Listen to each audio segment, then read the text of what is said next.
Haroun Rahimi, who's an assistant professor of law at the American University of Afghanistan. Haroun, welcome to the program.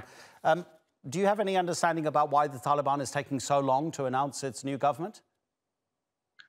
There were many pieces to this. One initial holdout was the fact that the Kabul airport was controlled by the Americans until very recently, and the Taliban did not want to announce a government with the U.S. presence in the country. The other holdout is the issue of Panjshir. I'm sure they would like to announce the government at a moment where they have the full control of the country and there is no resistance left. Thirdly, which is more likely the most important factor, they are in consolidation mode. The group is diverse, and there are many factions within the group, and there've been work going on trying to create internal cohesion and consensus in announcing their government.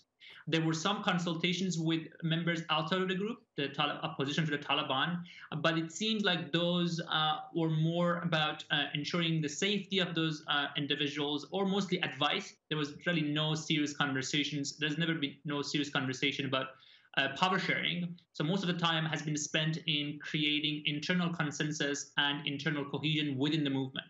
Have you heard any news that there might be some disagreements within the Taliban about how inclusive the government should be? Because clearly that's one of the things that the international community and also Afghans themselves have been insisting upon, is that, sure, you are now in control of the country. We're worried about what you were like 20 years ago. So please make your new government as inclusive as possible. I mean, I understand every word is relative, Haroun, of course, but are there any moderates in the Taliban who might say, yes, we have to be more inclusive? I'm sure there are a range of opinions within the movement. The movement often in the past has moved with consensus, meaning that the extremist views often get veto powers because they have to be on board for the movement to move forward. The younger fighters fighters who can be credited with most of the military victory, most of recent military victories, often tend to be more hardliners because they don't have the experience of governing in the 1990s, and they may not appreciate the full range of challenges that governing the country may pose. There are indications that older leadership, which tend to be more political and often spend a lot of their time in exile or in capitals of other countries, have a more understanding of international relations and the need for flexibility when it comes to matter of governance. But I wouldn't... Sorry, Haroun, carry on, please. I would say that the movement in the past has often moved with consensus, meaning that the extremist views get a de facto veto power. If they don't come on board, the movement doesn't often make controversial decisions as such. There's also other divide within the movement, as many have observed. That is the Haqqani network, which the United States has put under recognized as a terrorist group and currently has a lot of influence over Kabul, the capital, and the Talibs from the Kandahar and Helmand, the southern part of the country, which was the old kind of spiritual base and also the capital of de facto capital of Taliban. So there are all those tensions going on as well, which I don't think those are ideological per se, or they may not be revolving around matters of policy, but they are incredibly true when it comes to matter of power sharing. Who's going to be the most powerful person, or which faction is going to be the most powerful in the future government?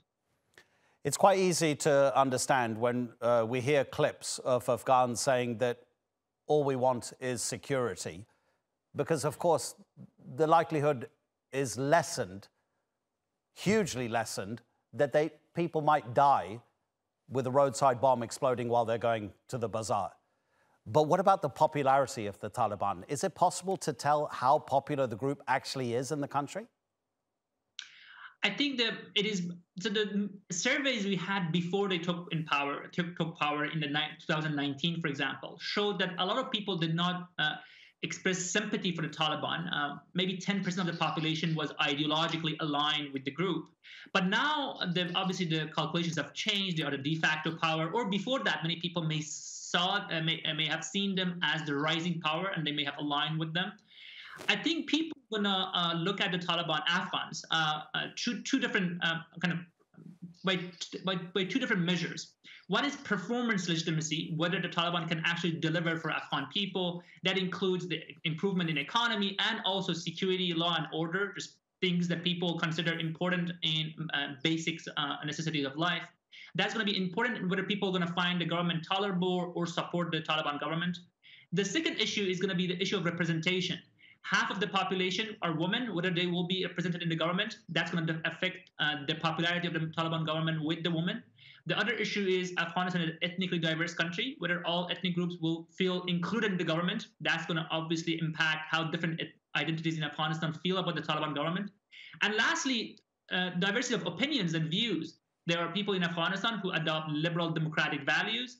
There are people in Afghanistan who have left-leaning values. Afghanistan is obviously a diverse country with different views.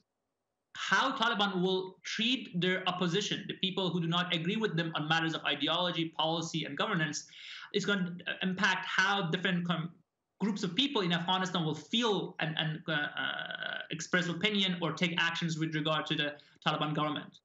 Haroun, really super interesting to hear your analysis. Thank you so much indeed. That's Haroun Rahimi from the American University of Afghanistan. Take care.